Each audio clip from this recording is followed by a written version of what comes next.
What is going on, everybody? It is Kmplxity with the lasting opinion. I just wanted to go ahead and bring a quick update to the Ethan Klein lawsuit. I don't know if you guys have seen what's going on right now, but let's take a look. Here we have Denims stating that Ethan and Denims, both lawyer, well, this is Yeet stating it, but both of their lawyers are in agreement of unmasking the H3 Snark mods is warranted and should be expedited. So here we have it saying generally a bad sign for those being subpoenaed when both opposing parties agree that expedited discovery to unmask them is warranted. And he's not wrong. So a lot of people are saying that Denims basically turned on the H3 Snark mods, and it definitely is looking like that. Look, guys, you can all talk this kumbaya, we're all good friends, we're in this together to fight Ethan Klein. But when you get hit with that subpoena, when you get slapped with that lawsuit, once you're in a courtroom and you can't just turn to a jury of freaking Snark mods, okay, it's a whole different thing. There's no getting around this, okay? This is real, this is happening, and people, we said it from the beginning. Everyone's been saying it from the beginning. They're all fighting for money, for the litigation. They're all fighting to not lose everything they have, and considering that there's other people that they can push blame onto or that they can work with to unmask in an effort to try and hopefully lower some issues for them. You know, it's just like, hey, you're going to jail, you know, for murder unless or a murder or accomplished murder unless you tell us who actually did this, like whose gun actually is that, because we found it with you. So it's basically the same thing. But here it says, whereas on July 1st, 2025, counsel for the parties conducted a telephonic meet and confer regarding the grounds and necessity of the application.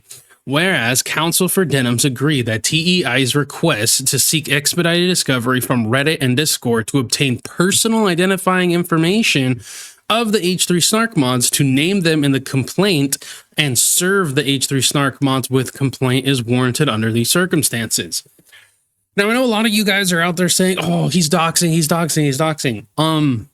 You need someone's personal information to be able to sue them.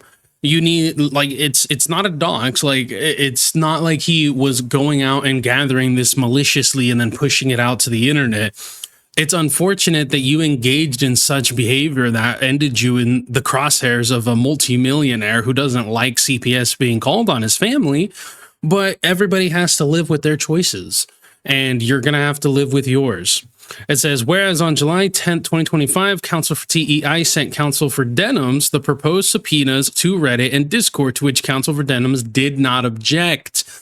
And they have the absolute ability to. They could turn around and object and be like, listen, this isn't what we want. We don't want this expedited. We don't even want this to happen, etc., etc. But I'm pretty sure, and this is just my opinion on things, that Denims' lawyers looked to her and was like, hey, they're not worth saving. Like, listen, if we could get him focused on them for a little bit, that would be great, because you're fucked 10 ways to Sunday on this lawsuit. So you might want to just not argue this. Like, it's not worth it. Like, what, like, seriously, what is her turning around and protecting Snark mods going to actually do? Or her pushing it off? Eventually, it's going to have to be in front of the judge if they are opposing, you know, the expedited discovery, and they're gonna have to explain why they don't want it, why they don't want it expedited, why they don't think it's necessary in discovery in general. And Ethan makes a pretty good case as to why it is warranted. It says, appears that counsel for both parties are in agreement that leave for TEI be granted in order to fast track serving subpoenas against Reddit/Discord mods. And now here we have somebody basically breaking it down pretty easy. It says, my brain does not have litigious wrinkles. Can someone explain what this means? Ethan Klein's lawyer basically requested a pause to the lawsuit in order to subpoena Snark mods before proceeding so that they could be legally named moving forward. They discussed this with Denims attorneys, and Denims attorneys agreed that the request was warranted and they did not object after reviewing said subpoenas. Now, here's the other thing. Remember how they were all saying, hey, you know, we don't talk to them, we don't do this, we don't do that.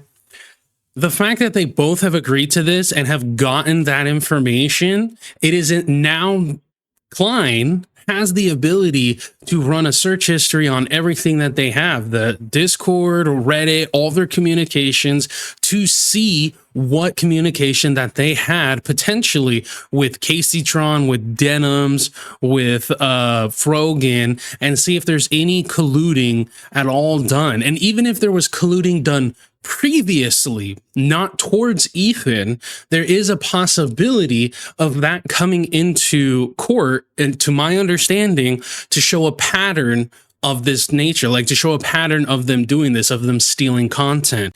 Obviously, Ethan's lawyers would have to make an argument as to why it's important to bring that in or why it's necessary. And if that is the case, then Dem's lawyers will argue why it's not. It is entirely possible that it could be thrown out. Now, we have Legal Mindset here talking about this. I know Legal Mindset is in a bit of his own controversy between him, Alex Novell, and shit like that, and we're probably going to cover it here. But just because he's having a controversy there doesn't necessarily mean he's a bad person for information on a legal standard. I know the allegations, none of it has been in depth, like for real proven, as far as like him interacting with minors and stuff like that. As far as I know, we're going to have to watch it. But anyways, let's get into it. Filing in TED Entertainment, which is Ethan Klein. I'm just going to say anytime TED Entertainment Inc. TEI comes up, I'm going to say that as Ethan Klein. Then we have Alexandra Marwa Saber, aka Marwa Talat Abdel Monem, PKA Denims and Does. That's the Jane or John Does 1 through 10, which are the Discord and Reddit mods. This is a motion that was filed that was jointly stipulated. So this is the great thing here. This is the great thing here is that both Denims and the lawyers for Denims and the lawyers for Ethan Klein agreed on this. So yes, and that is the most important thing here. A lot of people thought that like Denims and Frogan and Kmplxity are going to stand their ground, and like, no, that's not at all how it's going to happen. They are activists behind a camera and nothing else, nothing more. And they're not even actual activists. They just LARP as them, okay? So we're going to sit back for a moment and say, what? Yes, the lawyers for Denims and the lawyers for Ethan Klein completely agreed on this. They're 100% in agreement on this. And I stick to it. I guarantee you their play on this is to try and obfuscate a certain level of like not collusion, but they're probably going to try and obfuscate some of the blame towards the mods rather than her, especially considering if she truly had nothing to do with like CPS being called, she's going to want these people, in my personal opinion, she's going to want these people's closets open to, to the lawsuit, to the litigation, because that way she can get away from that. I know the CPS call and all that isn't in the whole copyright, like it's not for that copyright, but it would help her in the future. Like if they can prove that it was the Reddit mods who were doing all that shit, then it's something that can't be used against her in the public eye, is basically what I'm saying. Not only that, but the more you're going to find out about like the mods and all the crazy shit they might have done, it does overshadow the whole copyright bullshit, and hopefully she'd be able to get it a little more like go away under the rug type of deal.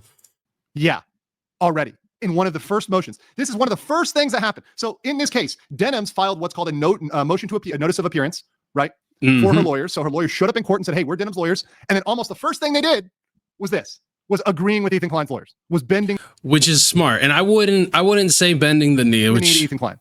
Yeah, I wouldn't say this is bending the knee to Ethan Klein. I mean, personally, it's not really something that you should want to argue in this case in the first place. Okay, so I'll take that away on this. Okay, it's not bending the knee. Like, she has no obligation to protect these people. She has no need to protect these people. If she tries to fight this in court, most likely it's eventually just going to be ruled in Klein's favor anyway. So why waste the money and why waste the time? And they're not doing anything for her. They're really not. They can't do anything legally for her other than to give her money. But it's such an open and shut case, in my personal opinion. Obviously, we have no idea what happens when you hit the court. But it's such an open and shut case that even giving her money is literally the most that they can do. It took that long. It took that long. Already. I want to hear about Insanity Plea first. No, banned. Even 9 Gaming, so Ethan Klein is making general language fantastic. It's fantastic. Okay, let's get into this. So what happened here? Plaintiff Klein commenced the action, so that's the lawsuit, on June 19th by alleging copyright infringement by Denims and contributory copyright infringement by the mods. So the mods are also going to be liable for copyright infringement. That's well, for contributory copyright infringement, which basically, as far as I understand, is that they were contributing to the copyright, where they were listing them on the Reddit saying, hey, if you don't want to give Ethan Klein a view, go here. Most likely they were sharing it in circles in which they know people like a market substitute that hate Ethan, et cetera, et cetera. So they're not being, as far as I can see, they're not being sued for copyright, but they're being sued for contributing to it. The same way as like, you could sue a distributor for a distributor that is putting out bootleg movies or music. That's very, very important. Do not forget that, right? That they contributed to copyright infringement. That's how they're liable. So Denims was served on June 24th. Okay, so I paused Andy a little bit, but he was a little too giddy on that. He was like, don't forget that they're, being sued for copyright. And it's like, they're not being sued for copyright. They're being sued for distributing it to helping with it. And she got a copy of the complaint. You have to be served for there to be a lawsuit. Yep. The counsel for Denims, so she hired a lawyer. And you can't serve somebody yourself. It's a conflict of interest. You have to have anybody else serve them. So all those legal funds did go, allegedly, I guess, towards her lawyer, right? So she hired a lawyer. So people who pay Denims can understand that Denims use that for her lawyer. But what they may not have realized is this does not go, those legal funds donated to Frogan and Casey Tron Denims only go towards that individual in the defense of that individual. They do not go towards defending the Reddit mods. So if the Reddit mods and the Discord mods thought they were going to benefit from the legal fund of Denims, they're wrong. None of that money. No. Yeah, absolutely. Anyone who thought that is dumb. Like, this isn't a... So the only way that would come into effect is if they're all being sued, like, and all being represented at the same time. So it's kind of like if you're doing, let's say, like, you broke and enter into somebody's house and it's you and one other person. Well, you can have like you could be co-defendants where you have your lawyer, your attorney, they have their attorneys, but you're being defended together during the same trial. Here, these people are being individually served. They're being individually served for their own individual trials. They're not being served as a collective. So they don't benefit from any money that Denims raised. Now, if like Denims, Casey Tron, and Frogan were all being served together and they were all being sued during the same trial, their GoFundMes would pool together for their legal funds as a group, but they're not. They're not co-defendants in this. As far as I understand, this is individual trials for each individual person, including the Reddit mods. Money is going to go towards defending them. They're going to be thrown under the bus. They're going to be sacrificed to the corn.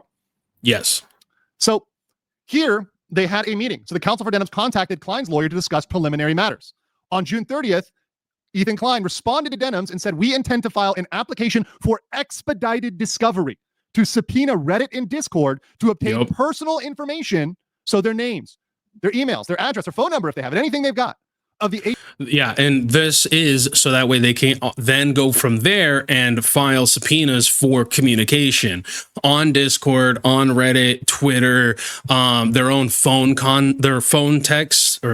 their text messages, their phone calls, et cetera, to cross-reference with anybody involved in this to see if there is certain things, like I said in the beginning, collusion with Denims and Denims mod team, or with like Casey Tron and her mod team. Like, basically, it's all about discovering every little inch of what they can.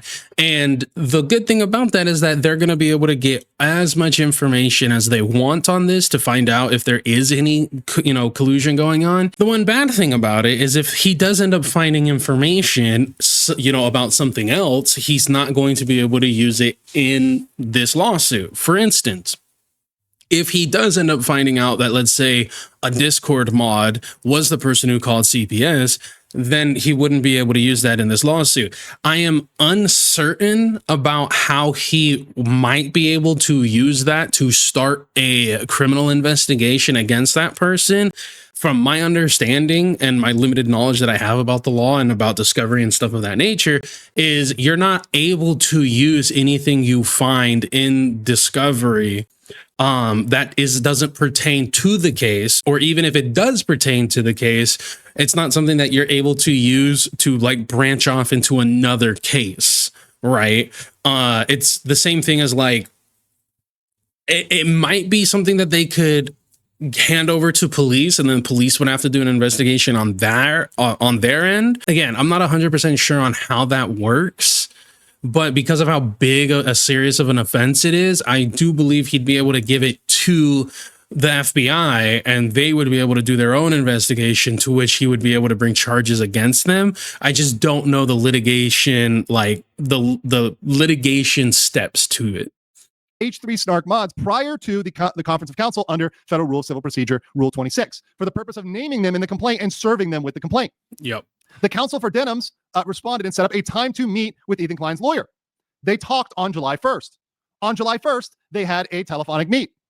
The counsel for Denims agreed with the request to seek expedited discovery to obtain personal identifying information of the mods and name them in the complaint. And now, remember, while they do this, while they go looking for these people, it's a reprieve for Denims, which means she's not going to court. She's not spending money on her lawyers. She's not having to she's not having to pay out anything because they're not going to court. They're not subpoenaing. They're not doing any like motion hearings or anything in which she would have to pay her lawyers for and stuff of that nature. So it is a reprieve for her.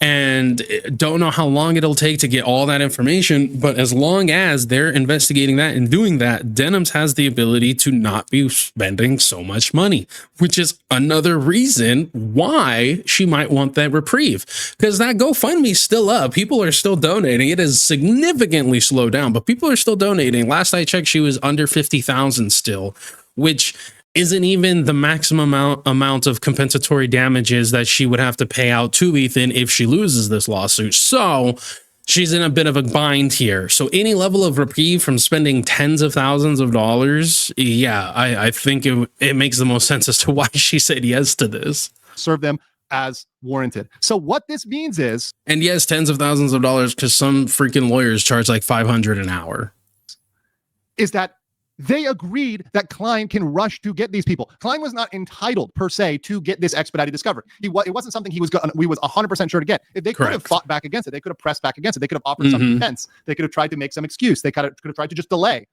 However, they decided, you know what? Screw those people. We're going to let Klein do what he wants to do. We're not going to make a defense for these people. And this is going to be... Well, you should also explain the fact that it makes no sense for her to do it. Like, yeah, absolutely. I'm sure their lawyers were like, yeah, fuck those people. We're not making a defense for them. We're not going to defend them. But there's reasons as to why not. Like, it does nothing for her, and she would be spending money to defend these people who don't have the money to spend to defend her. A pattern which you are going to see throughout the entire case. Oh, yeah. It is going to be every man, woman, and mod for themselves. They're going to end up knifing each other legally over and over and over again, and it's going to be glorious. It's going to be amazing.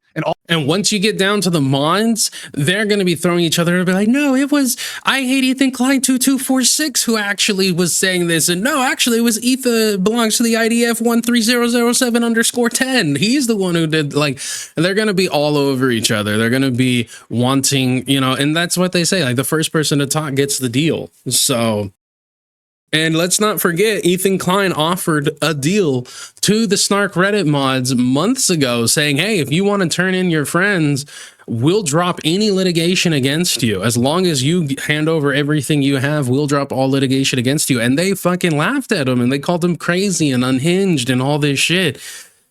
Well, you decided not to take him up on that. That sounds like it was your own damn fault. All this friendship is magic, all this we're a big team, we're a big commune, we're a big whatever else, all of this is going to go out the door in the courtroom. And this is just the reality of how... I mean, it is a real socialist group because they're all getting fucked equally.